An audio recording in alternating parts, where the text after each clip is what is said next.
Sebelum adanya sorga, sebelum adanya neraka, sebelum Allah nyiptain arsy serta berserta semuanya langit dan bumi, itu Allah nyiptain Nur Muhammad namanya.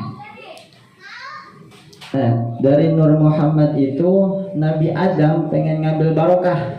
Ambil barokahnya apa? Ketika cahayanya Nabi Muhammad ditaruh depan, malaikat pada berbalik, pada bersujud dari depan Nabi Muhammad. Ketika cahayanya taruh belakang, malaikat pada berebutan, sujudnya lewat belakang. Ini Nabi Adam bingung, pada ngapa sih lu pada gitu bahasanya, bahasa kitanya ya orang Bekasi gitu. Malaikat lu pada ngapa sih? Kok lu muter-muter aja tadi? Nah, ditanya tuh, engkau pengen tahu Nabi Adam? Karena tadi saya bahasa kitanya ya, bahasa Allah yang membuat kita bahasa ininya apa namanya memahami bahasanya pakai bahasa Indonesia aja gitu. Memang kalau bahasanya Allah saya juga belum tahu. Jadi kita pakai bahasa Indonesianya aja.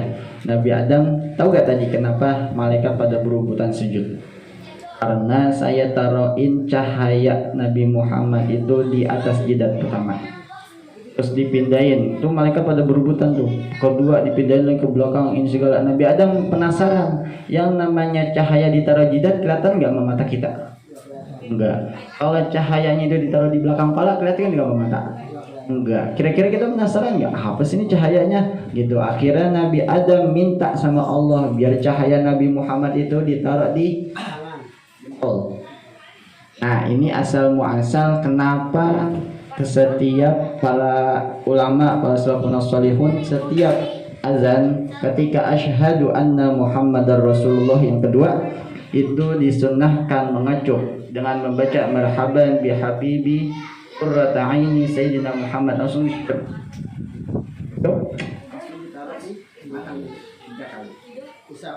ya diusap di mata 3 kali begitu. Itu asal muasalnya karena peninggalan sorga itu adalah kuku kita.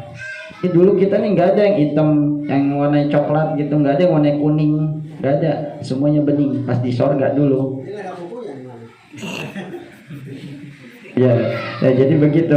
Ini ketamaan Nur Muhammad. Nah yang kedua dari ayat yang pertama itu yang tadi saya bacakan, dengan datangnya Nabi Muhammad kaffaru anhum, dan Nabi Muhammad itu diberi hak. Di ayat ini wa huwal haqqu mir rabbihim, dan beliau diberi hak sama Allah kaffaru anhum sayyiatihim, untuk ngampunin dosa-dosa kita nih. Nah kira-kira di majlis Darul Al Khairat ini ada gak yang gak punya dosa? Gak ada. Subuh aja kesiangan, kodok mulu. Zuhur masih panas-panasan di jalanan, ya gak? Asar baru nyampe rumah, maghrib ketiduran, isya masih ngopi gitu. Nah, gimana? Jadi kalau kita berdosa ini, dosa itu kan banyak ya. Kayak masa lalu kita dulu sering nyolong mangga, terus pas di sekolahan ngambil gorengan atu, bayarnya cuma ngambil gorengan 3, bayarnya atu. Ya, nah kan ketahuan.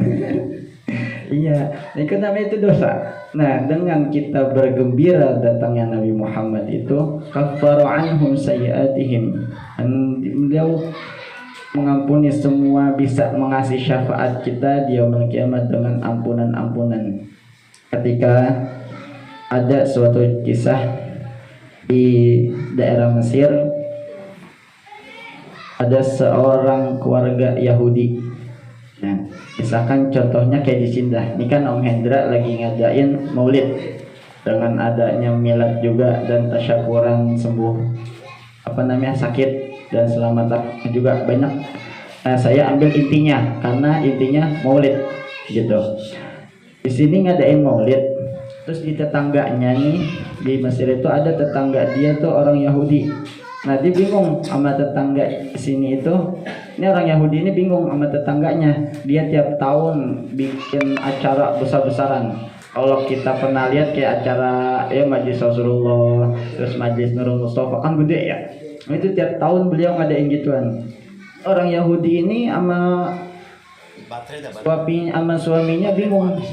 Bahasa kita bang, itu tetangga kita bikin acara apa sih bang? Ini acara ini emang dia tiap tahun acara maulidan. Oh, maulid siapa sih gitu? Maulid Nabi Muhammad, kata si suaminya. Oh gitu, dia saking penasaran. Cuman ada penasaran doang dalam hati si orang Yahudi itu. Nah begitu tidur, emang gitu ada. begitu orang Yahudi itu tidur, dia dimimpikan di rumah tetangganya itu cahayanya terang benderang. Nah di situ di rumah ininya apa namanya, di rumah tetangganya orang Yahudi itu di Mesir itu semuanya pakai jubah-jubah putih, sinarnya cakep dah gitu, kayak kita ngeliat orang ganteng banget.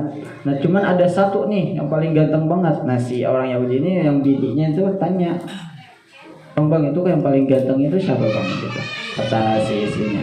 Nah itu Nabi Muhammad. Oh Nabi Muhammad namanya. Oh itu ya Allah cakep banget ganteng.